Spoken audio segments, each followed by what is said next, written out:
Hello, it's been a while since my last video. I actually made one a couple of days ago, but it was like dusk and you basically couldn't really see me. I had a kid-free weekend in which I did two things.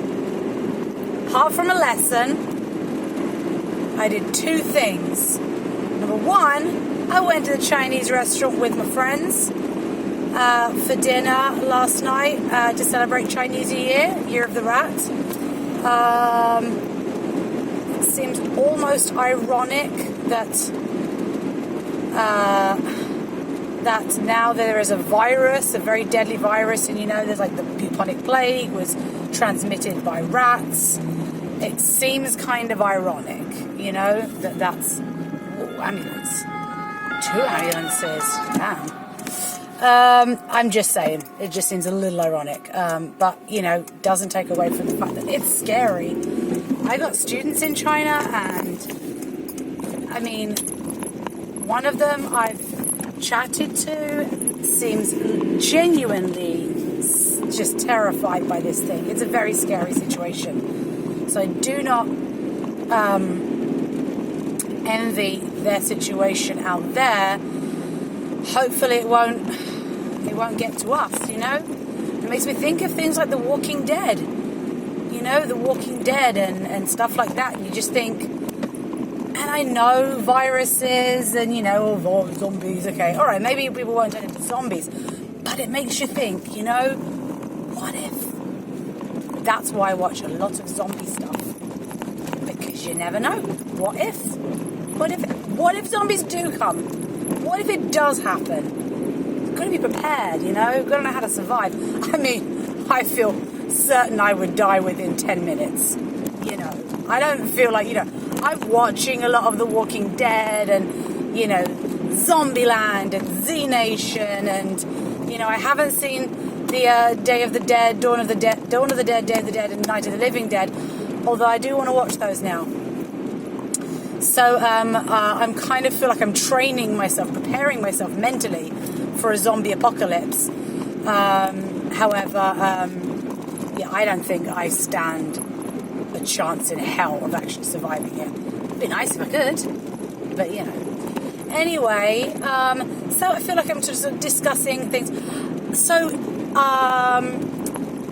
yesterday I watched the film 1917, and I'm not a war movie kind of a person. I don't know, maybe it's my dad is, he's really into anything to do with wars and stuff. He's he knows the planes and he knows what happened in the different big battles, and he knows all of that stuff. He's he's a World War I and II buff.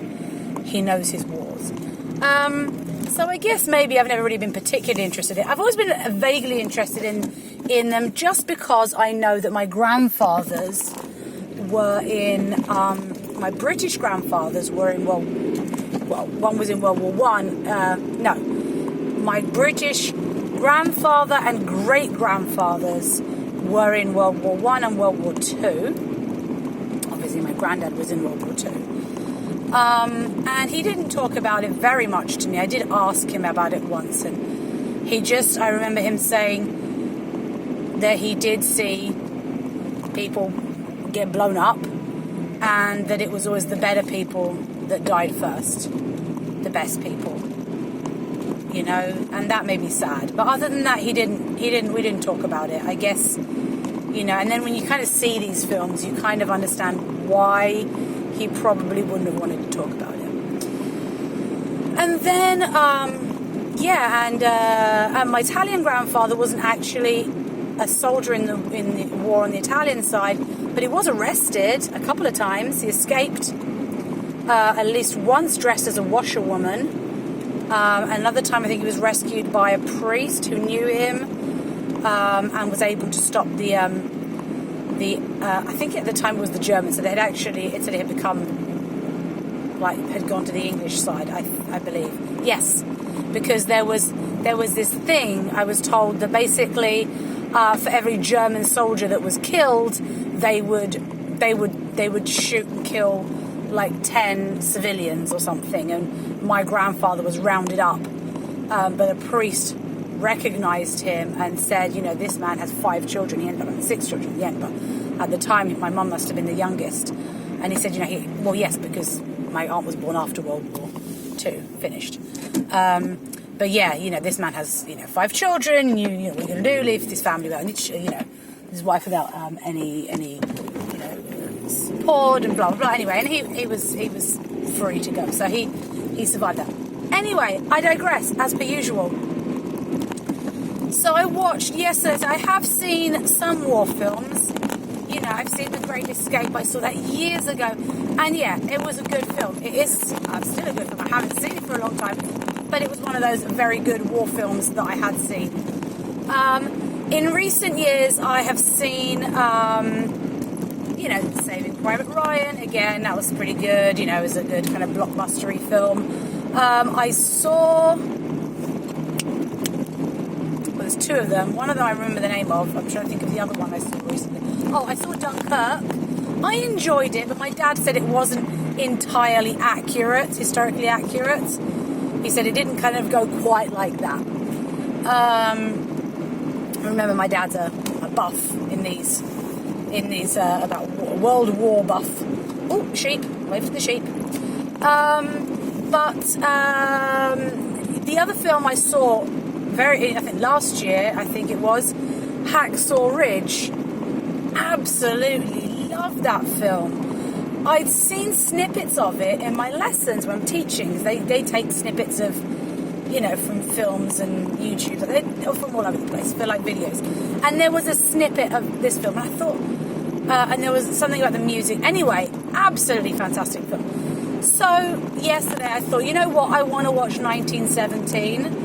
Let's see. Well, this one, I'd seen the trailer. It looked like something I would enjoy. It was excellent. I didn't realise when I put it on, I didn't realise that it was, that the fact that it was supposed to be filmed in this one continuous shot was a thing. I didn't even know about it. So I just started watching it. And I think I was about a few minutes in, within the first, 3 or 4 minutes, I'd say. And I thought to myself, I feel like this has just been one continuous shot. I feel like the camera's always just been following them and it hasn't changed like angle. So then I thought, okay, I'm gonna keep watching it to see if I can find and see if it, and I never saw a switch. And then a good while into, I realised obviously this must have been the way the film's filmed. I mean, it's amazing. And then afterwards, as soon as it finished, I was instantly on YouTube, looking for the making of this film, and absolutely, fascinating, incredible. So, highly recommend that. However, there's no however on that. That is just highly recommended it. Stop. End of that. I have also been listening to audiobooks. So for the last couple of months or so, I have been listening to the Monster Collection, which starts with Dr. Jekyll and Mr. Hyde, then Frankenstein, and the third book is Dracula. Now, I will go into this soon, but I hadn't read any of these books. I'd always wanted to read them. I do own at least Frankenstein. I don't know if I own all 3. I definitely know I have Frankenstein, but look, dog in the road. Go home, little dog, go home. So I'd never read them, and I just thought, you know what the hell, I'll list them on audiobook. And, really went into them, and yes, it was over 30 hours of listening to complete the whole collection of all 3 books. And yesterday I finally finished the last one, Dracula. I have to say, I liked Dr. Jekyll and Mr. Hyde. I did enjoy it a lot. I absolutely loved Frankenstein. absolutely loved it. And I was actually having a debate with my friend last night at the Chinese restaurant as to whether or not Dr. Frankenstein was writing, not creating a woman, a bride for Frankenstein, for his monster, not for his monster. So we're having a bit of a debate over that. The optimist and the romantic in me wish that he had, even though I fully understood why he didn't make it, and but I kind of wished, in my heart, I wish he'd made the bride, even though, as my friend pointed out, as up the road pointed out, it probably would have been a very bad thing, because you couldn't have guaranteed that they would like it. Anyway, I digress yet again. So and then I finished listening to Dracula, which I enjoyed. I don't think I enjoyed it as much as... No, I definitely didn't enjoy as much as Frankenstein. With Dracula, it's very confusing because it isn't just narrated in a normal, as a typical book. It is a series of diary entries and phonographs and, all these just, journals and whatever. So it's just a series, and it's a series of different people narrating what's happening to them. So I do think it was very well written in that, loads more sheep. It was very well written in that, it was so unusual and such a different way of looking at a story. But it did make me have to keep kind of going back and listening again and focusing, okay, who is this? At the beginning it was quite confusing, trying to, get these characters in my head properly. But, but I did enjoy it. And then I thought, you know what? They've made a new Dracula series on Netflix, which I refused to watch because I was still listening to Dracula. So I didn't watch it. And then I remembered, when I was at university, I have a friend of mine at university, we fell out. But I remember she was obsessed with Dracula, Bram Stoker's Dracula. She loved it. She'd seen it so many times and she thought it was this great film. And I had heard people, at the time, saying it was a good film. And I'd never seen it because at first I was just a bit of a, scaredy pants and didn't want to watch it. But then I thought, you know what? I'm finishing the book. When I finish the book, I'm going to watch the film. It's got Gary Oldman. It's got Anthony Hopkins, great actors, and then it also had Keanu Reeves and Winona Ryder. And then, which I kind of, I knew that Winona Ryder was in it. I'd forgotten that Keanu Reeves was in it until I put the film on yesterday. And then I was thinking, didn't they have they got Gary Oldman, who's British, to play a Romanian. Why couldn't they have got an English actor to play, Jonathan Harker? I mean,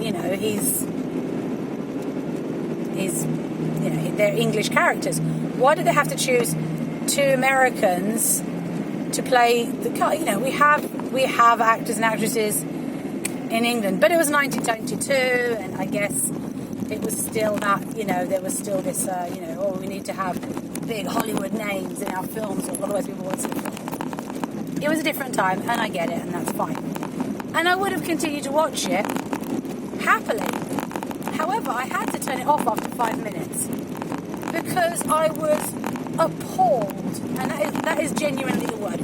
I was appalled at how apart from the fact that they added, it was obvious that they were going to use this extra added bit of the story where they make out that Count Dracula was married before he became a vampire, and that his bride looked exactly like Winona Ryder, and then obviously that was going to be the reason, it was obvious from the start that was going to be the reason why he would chase after her. But I just thought, that's not in the book at all. They make no references. They didn't even mention him being married. There's absolutely no love interest with Dracula regarding anyone. I mean, it was never about that.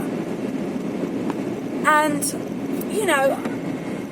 and then, they had this thing with the shadows, and I thought that might have been okay. I would have been able to do it, but there were just so many weird, surreal things.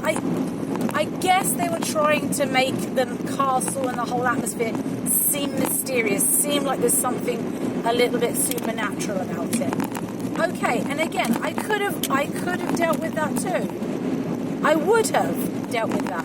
I would have overcome Keanu Reeves, who's a great actor, by the way. Love Keanu Reeves, just wouldn't have. Don't think that was his best. The best choice for the. I don't think he was the best choice in that. But again, and it's all 5 minutes of the film. I had to turn it off. No, what absolutely appalled me was that they turned Winona. So the characters, the Mina Harker, and Lucy Westenra. I don't know. In the book, they keep saying Westenra. It was a very strange name. I don't know. Anyway, the characters of Mina and Lucy.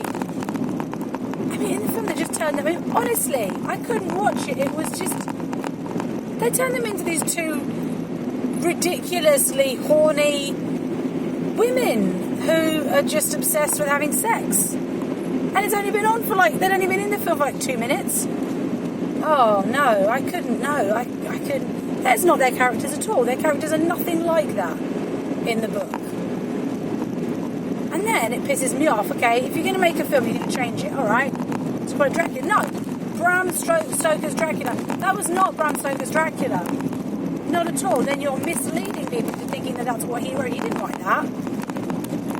Not at all. So I was very disappointed I had to turn it off. And I would have enjoyed seeing it. I would have enjoyed watching Gary Oldman and Anthony Hopkins' performances. Again, British actors playing...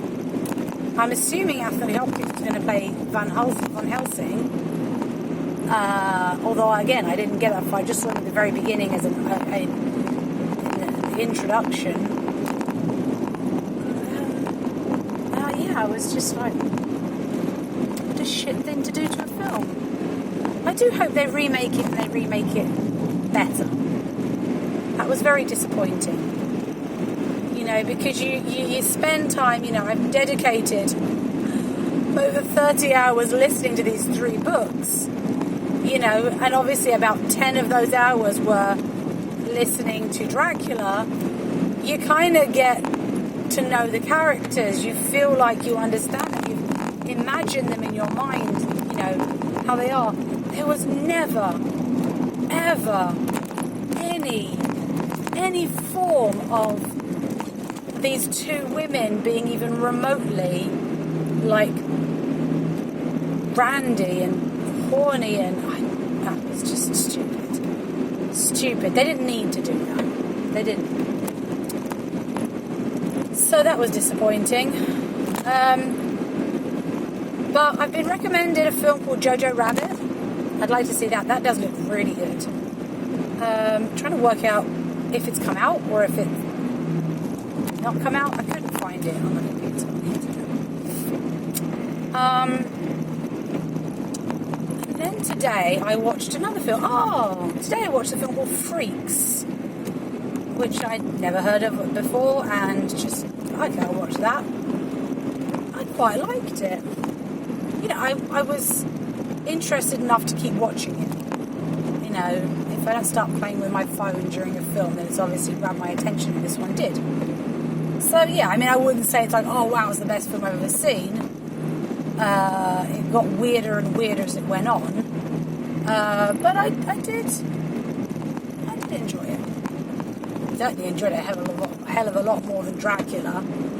Now I'm curious to see the Netflix series, because I've heard mixed kind of opinions. I've had, you know, I watched the first episode and we're like, So I'll have a look at that one, check that one out. Yeah, so that was me talking about reviewing things, I guess. Anyway, I'm off to... Oh, yeah, so that was the other thing. Well, I'm going to make another video about that one. Let's go.